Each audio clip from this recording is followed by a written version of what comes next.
आप सभी को राधे राधे। आज की इस वीडियो में हम सुनेंगे माघ माह का 8वां अध्याय। तो आइए सुनते हैं।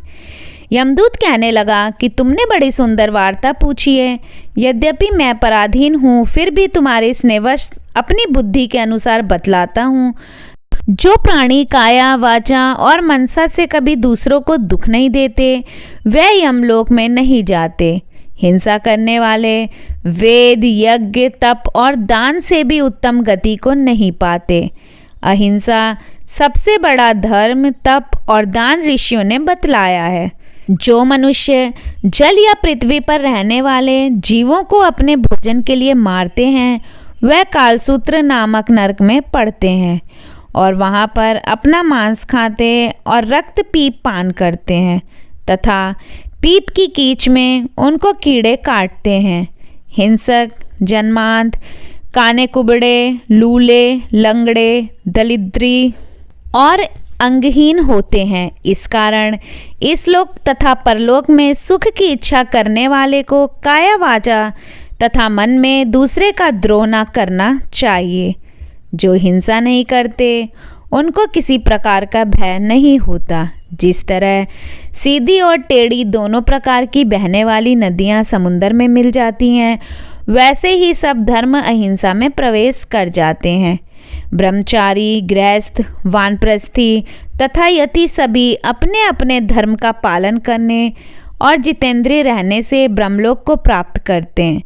जो जलाशय आदि बनाते हैं और सदैव पांचों यज्ञ करते हैं, वह यमपुरी में नहीं जाते।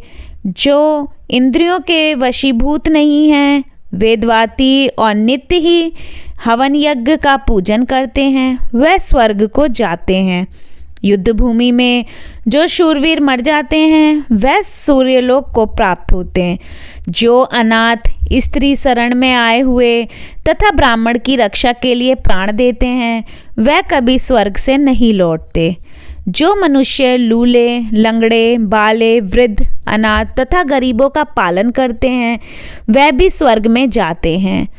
जो मनुष्य गायों के लिए पानी का आश्रय करते हैं तथा कुआं तालाब बनवाते हैं, सदैव स्वर्ग में निवास करते हैं। जैसे जैसे जीव इनमें पानी पीते हैं, वैसे ही उनका धर्म बढ़ता है। जल से ही मनुष्य के प्राण हैं, इसलिए जो प्याऊ आदि लगाते हैं, वह अक्षय स्वर्ग को प्राप्त होते हैं।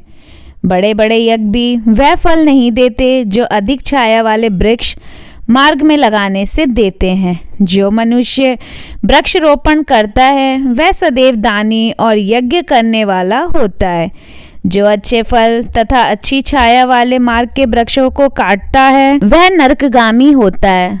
तुलसी का वृक्ष लगाने वाला सब पापों से छूट जाता है। जिस घर में तुलसी वन है, वह घर तीर्थ समान है और उस घर में कभी यमदूत नहीं जाते। तुलसी की सुगंध से पितरों का चित्त आनंदित हो जाता है और वो विमान में बैठकर विष्णु लोक को जाते हैं।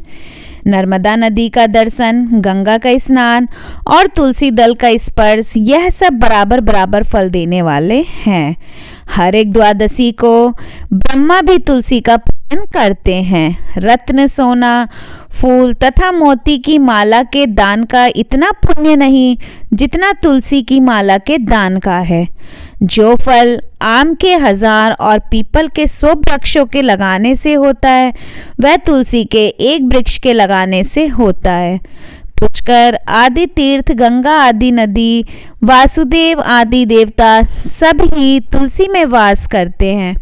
जो मनुष्य एक बार, 2 या 3 बार रेवा नदी से उत्पन्न शिव मूर्ति की पूजा करता है अथवा उसके रत्न के पत्थर के आप से आप निकले हुए तीर्थ में पर्वत या वन में रखी हुई शिव की मूर्ति की पूजा करता है और सदैव ओम नमः शिवाय मंत्र का जाप करता है, वह यमलोक की कथा भी नहीं सुनते। शत्रुता, अभिमान या लोभ से शिव पूजा करने वाले भी यम द्वार नहीं देखते। शिव पूजा के समान पापों को नष्ट करने वाला तथा कीर्ति देने वाला 3 लोक में और कोई काम नहीं है।